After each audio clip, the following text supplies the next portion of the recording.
Welcome back. John Davidson's in New York after last night's Ranger-Buffalo game. Jim Hughson gets ready for the Canucks and the Blues in St. Louis tomorrow, and Al Strachan's in Phoenix, Arizona. Al, what's the scuttlebutt from the governor's meetings? On the golf course? That's where they spent most of their time, actually. They only met in the mornings, and then they got out. There are 9 pools here, which they enjoyed.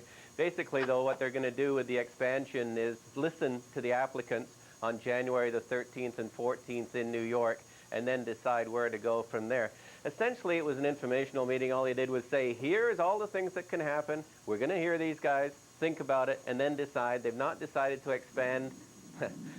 You can believe that. And they haven't decided how much money they're going to cost, but it's going to be around $80 million, and they'll decide all those things later. But I think you'd be pretty smart if you said there's going to be 4 teams. Houston and Atlanta for sure. And then after that, Minnesota, Nashville are front runners. Hampton Roads is the leader of the dark horses. Jim or John, did you hear anything about the realignment or this concussion discussion that appealed to you? No, I honestly think that there's some ideas of what they want to do. Obviously, Houston, I think, will get one, so Dallas will have the natural rivalry. I think they're also going to give a couple of cities a good year to get themselves ready. So I think there's going to be a decision made, probably maybe even this summer, announcing a couple of teams, and then therefore that'll give them a full year to put their management in place and the scouting staff in place and get ready for a draft. Well, they're going to make that mandatory, JD. Put them in place. They're going to make that mandatory. Sure. You have to put that group in place. Sensible thing to do, and I agree with you guys that they'll probably announce it in the summer, have management teams in place for a season, then start 98-99. And what about a 3-tiered NHL, 3 divisions and realignment? There's some talk of that, and maybe that makes some sense as well. This is a strange mix when you get the governors together, so was there much in the way of trade rumors? There were only a few general managers there acting as governors, and the guy who was most active, I guess, Phil Esposito's talking about moving Roman Hamrlik. They're offering him all over the league. The problem is, as we've mentioned it before on this show, that him and Chris don't get along. Sure. And so they've been battling, and they're trying to move Hamrlik. They can't move Hamrlik. Well, now you've put yourself in Phil's position. You got a $2 million player, a $200,000 coach. If you're going to have to burn one asset, guess who it's going to be? Yeah. You know, Al, I think the biggest problem in Tampa Bay is Phil Esposito, who runs the team. His hands are tied because financially they're not that strong. Tampa Bay is very close to being sold right now. And I think when that happens, Phil will be kept, and that's a good idea. And I think at that time, Phil will have a lot more flexibility to make the decisions that he has to make, and to make them with a stronger financial background, with more support with the money in hand, and he'll be able to make the decisions that are better for the club. That's a team that has struggled at times financially, and a lot of decisions are made on what their budget is, and they can't go over it. So they've been in tough there for a while. Yeah, it's mystery ownership, too, isn't it? It's some but what about Japan Roman Hamrlik? I think sometimes we forget that this is a young, impressionable player, and we expect that just because he's in the National Hockey League, he's supposed to be able to handle everything that's thrown his way at a very early age. And they sat him out one night in Los Angeles, and apparently right after the game, instead of sort of thinking about why he'd been sat out, he just said, well, all I want is more ice time. That's all I care about. And he doesn't seem to understand that Terry Crisp is an old-time hockey coach that even though he might scream and holler at him, it doesn't mean he doesn't like him.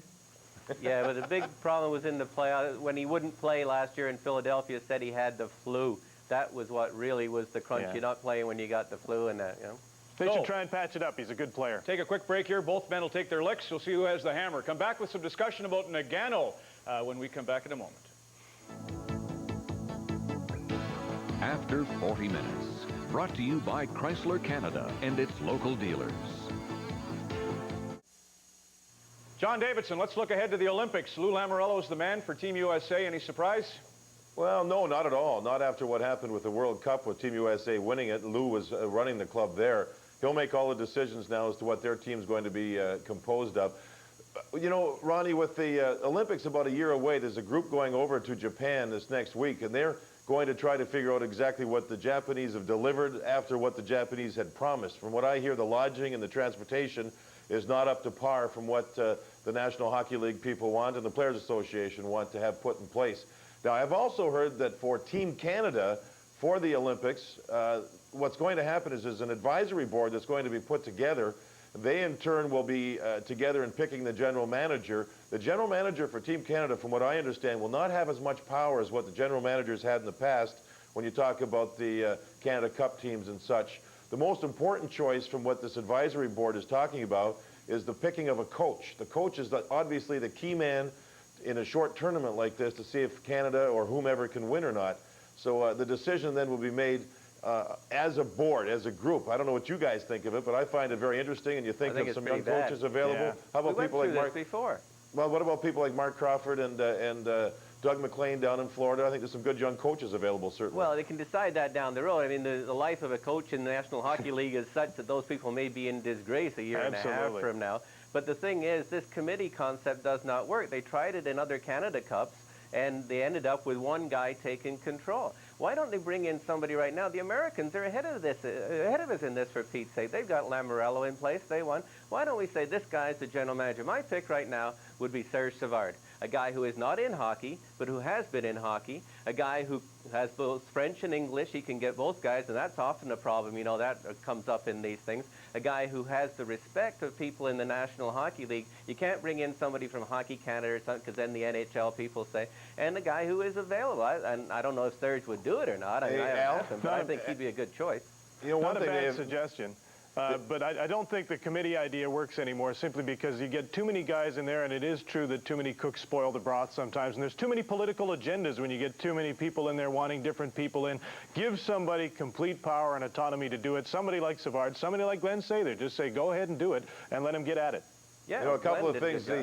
It's going to be a big ice surface, the Olympic-sized ice surface they're going to play on. They still haven't decided on whose rules they're going to use or which referees are going to use, and certainly those will be important decisions as they try to make those down the road. Yeah, they're trying to work out these things with the IHF, and that accommodation that you were talking about, JD, they've already been told it's $2,000 US a night for a hotel room, and you got to block off 20 nights. That's 40 grand a piece. Some of the GMs here are talking about doing a deal like they did over in France there, $150,000 for 5 guys for the duration, so that's 30 grand a piece. That's not too bad. But the problem with some of these rooms is that they're pretty small. I mean, you know, it wouldn't affect Bettman or something, but JD, I mean, you're in trouble over there. They did that in France.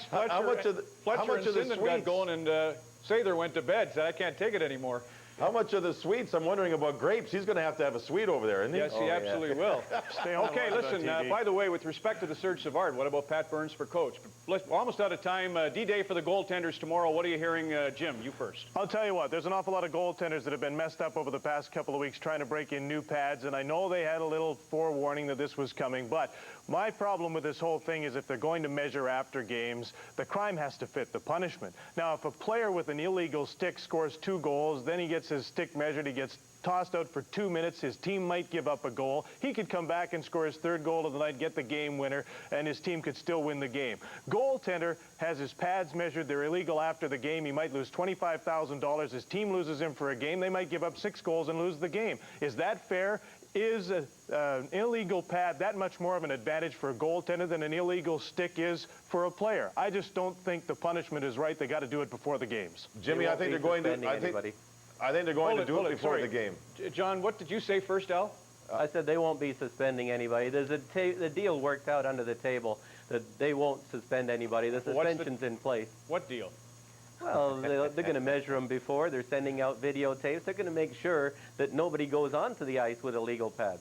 Well, that's the way they should do it. So why the big fuss about suspensions and measuring afterwards and a big hullabaloo about it? Well, because a couple of these guys, you know, guys like Ron Hextall, for instance, you can't talk to them the day of the game, and they're saying, oh, that it would upset me before. You know, these gentle souls like JD was a goalie. If you're not doing anything illegal, you're not messing with their mind. John, you get the last word, John. If I can get a word in here, I'll let you know, for a goaltender, you don't want to sit there and play a full game thinking about whether your pads are illegal or not to have them measured after the game. I think they're going to do a lot of measuring before the game. They're going to find a way to stamp the pads or put a chip in them or do something to figure out that they're legal and they're not being changed behind closed doors after. The other thing is, I don't think this whole thing's going to start tomorrow. I don't think it's going to start right away. They're still trying to figure a way to make this thing work with a whole system. It may not even start till January 1st. John, I said you get the last words to say goodbye. After 40 minutes, brought to you by Chrysler Canada and its local dealers.